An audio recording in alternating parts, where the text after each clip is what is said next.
Halo teman-teman sahabat Melati Pos. Saya Dea Pijen. Ini channel YouTube saya dan ini video YouTube saya yang pertama, di mana di awal video ini saya akan menjelaskan soal kandang, ya. Jadi kandang ini kelihatannya sih sepele, tapi cukup berperan penting untuk burung-burung merpati kita, ya. Karena juga dari Facebook saya juga ada beberapa juga yang menanyakan soal kandang, gimana baiknya, segala macam ya. Ada yang juga lewat WA juga tanya, Pak, saya untuk kandang semacam ini gimana, semacam ini gimana ya. Pada dasarnya sih simple ya kandang itu ya. Jadi kandang itu intinya satu, di waktu siang panas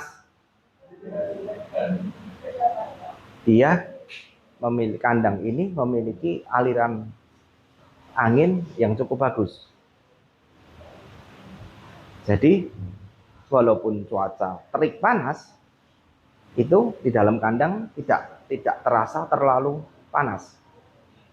Yang kedua, di malam hari kandang tidak terkena hempasan angin yang cukup kencang.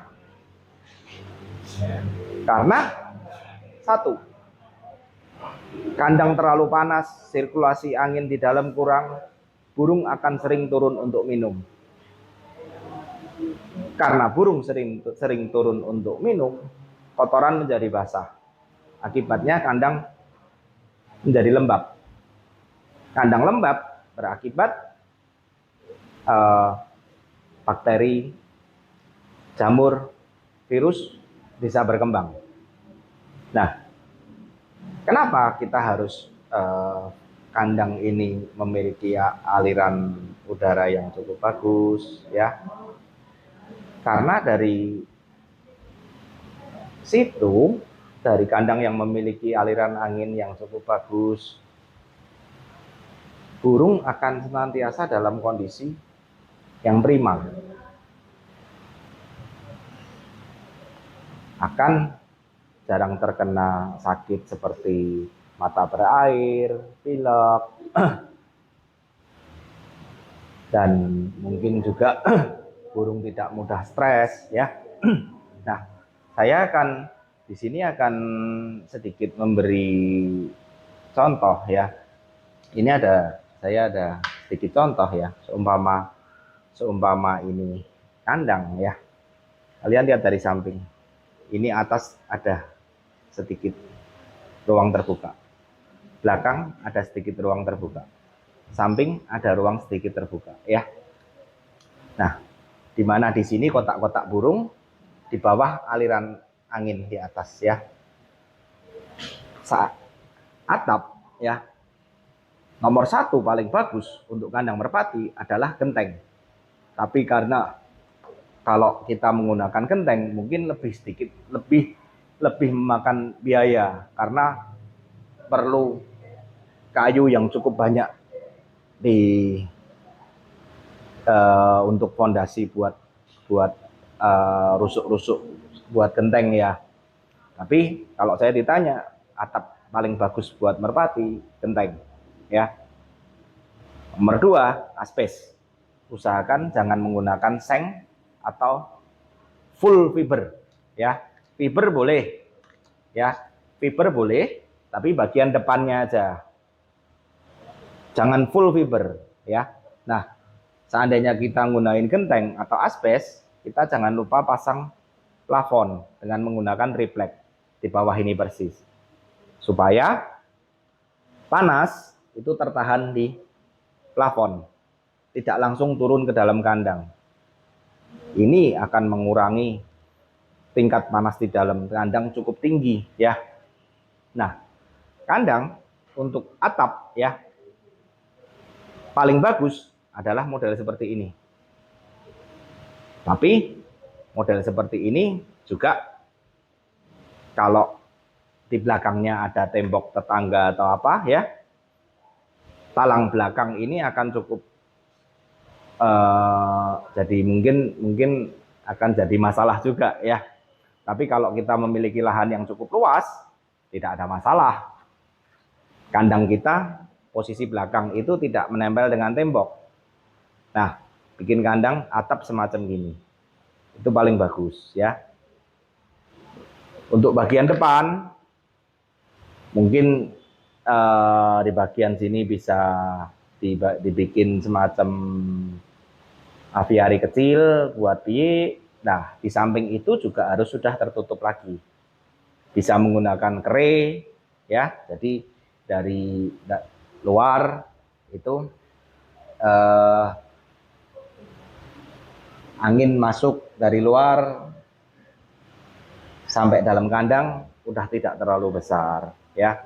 Burung juga di dalamnya pun nyaman, tidak terbuka semua, terlihat semua ya. Nah, karena kenapa? Karena tujuan kita bikin kandang yang nyaman itu akan berpengaruh pada merpati untuk cinta kandang. Karena merpati kalau dia cinta kandang, dia akan cepat akan semaksimal mungkin cepat untuk sampai di kandangnya. Nah, jadi gimana caranya untuk merpati cinta kandang? Ya kita harus bikin kandang yang nyaman buat dia. Karena sifat dasar merpati itu dia ingin tempat yang agak tersembunyi, bukan di tempat yang terbuka. Karena banyak juga ya, saya lihat kandang bermacam-macam kandang di sini ini. Ya, ada yang bikin full terbuka. Ada juga yang bikin sangat rapat. Atas, kanan, kiri pakai seng semua, atau pakai seng galvalum atau pakai apa ya, tertutup rapat. Atapnya pun juga langsung tertutup rapat semacam ini. Tanpa ada sirkulasi udara. Ya, atap juga full rapat. Tidak ada sirkulasi udara di bagian atas. Full rapat gitu. Hanya bagian depan. Nah, di sini akan menimbulkan panas yang luar biasa di dalam kandang. Kalau udah semacam gitu, kadang kita pun masuk di dalam kandang pun juga nggak nyaman rasanya gitu loh. Nah, gimana? Jadi kita ya harus benar-benar memikirkan soal kandang itu burung nyaman. Ada salah satu contoh ya, yang kandang paling saya suka ya, itu kandang milik Jansen Brother. Itu memang saya sangat suka itu suasana di dalam kandangnya itu ya. Burung terlihat nyaman di dalam, terlihat tertutup, banyak ornamen kayu di dalamnya, karena memang untuk kandang paling bagus ya tetap kayu ya, dimana suhu itu lebih stabil ya. Yang kedua juga lebih kering juga ya. Coba teman-teman kalau ada waktu buka di Google ya, Jansen Brother ya, coba di situ juga ada foto-foto kandang, coba bisa dilihat ya. Karena burung-burung kalau sudah nyaman di kandang, dia pasti juga akan pengen cepat pulang rumah. Bukan halnya juga burung ya, kita pun kalau di rumah nyaman enak ya pasti pengen cepat pulang rumah juga ya kalau kita keluar gitu loh. Nah, jadi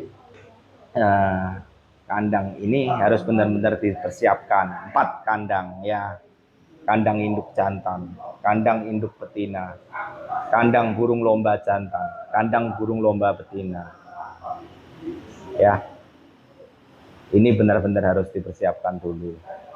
Lantai ya bisa pakai semen, diplester halus ya. Bikin sudut kemiringannya yang bagus supaya kalau basah tidak ada air yang tergenang ya. Atur juga supaya sekiranya kalau kita bersihin pun juga mudah, karena ada juga kandang yang pakai grill ya, jadi model panggung gitu ya, tapi panggungnya ini bikinnya nanggung, jadi sama lantai dasar itu terlalu mepet. Jadi kalau bersihin dalam harus kadang buka, nyopotin grill segala macam baru bisa dibersihin. Nah ini sebetulnya udah nggak begitu efektif, agak susah juga bersihin kandang. Akibatnya kalau kita bersihin kandang susah, akhirnya juga agak males ya bersihin kandang juga ya. Yang nomor 2, untuk kapasitas merpati dalam kandang itu menurut teori ya itu 1 meter persegi 5 ekor. Tapi menurut saya 1 meter persegi itu hanya 2 ekor, maksimum 3 ekor. Jadi panjang kali lebar kali tinggi kandang ya dikali 5. Itu kalau 1 meter persegi kapasitas 5 ekor. Tapi menurut saya itu terlalu crowded, terlalu penuh ya. Karena kalau terlalu penuh juga burung juga tidak nyaman juga di dalam. Memang burung merpati pos memang burung itu memang burung yang suka berkoloni ya. Tapi kalau dalam jumlah yang padat dia juga tidak nyaman. Dia akan sering berebut tempat di kotak-kotak tenggeran ya. Jadi alangkah baiknya kalau bagi saya ya itu 1 meter persegi 2 maksimum 3 ekor. Itu burung akan nyaman di dalam kandang. Untuk kotak-kotak tenggeran pun juga jangan dibikin yang terlalu kecil ya, lebar 15, lebar 20. Burung masuk pun kadang susah ya. Bikin kotak yang nyaman ya. Di tempat saya 30 cm persegi ya. Itu burung hinggap di kotak pun terlihat nyaman, dia diem di kotak pun terlihat nyaman. Dari situ burung akan cinta kandang ya. Bikin kandang juga harus yang betul-betul rapat ya, untuk kawat ram ya, dilihat ada lubang enggak segala macam. Sayang kan kita beli burung mahal-mahal bagus-bagus, nanti kalau akhirnya waduh ada tikus masuk, ada kucing masuk, ada musang masuk, ada akhirnya mati. Jadi faktor awal kandang harus benar-benar dipersiapkan dengan bagus. Lihat lokasi, ada lokasi, karena kan juga ada yang lokasi di lantai dasar, ada juga lokasi yang di lantai atas, di mana nyiasatinya ya, terutama yang di lantai-lantai atas, itu benar-benar sirkulasi dalam kandang angin itu harus benar-benar bagus, terutama di malam hari angin yang cukup kencang itu ya. Kalau lokasi bawah mungkin lebih mudah bikin ya. Nah dari situ kalau memang sudah dipersiapkan dengan bagus, baru kita isi merpati pos ya. Mungkin di video saya selanjutnya saya akan coba memberi masukan ya untuk pemilihan untuk fondasi kandang ya, dari segi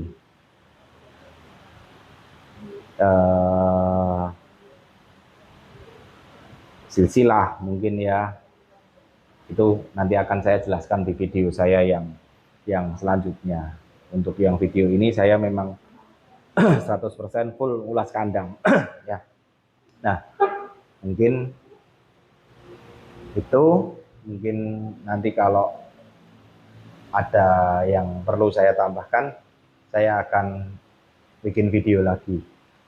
Mungkin sementara itu dulu ya teman-teman ya. Terima kasih, semoga bermanfaat.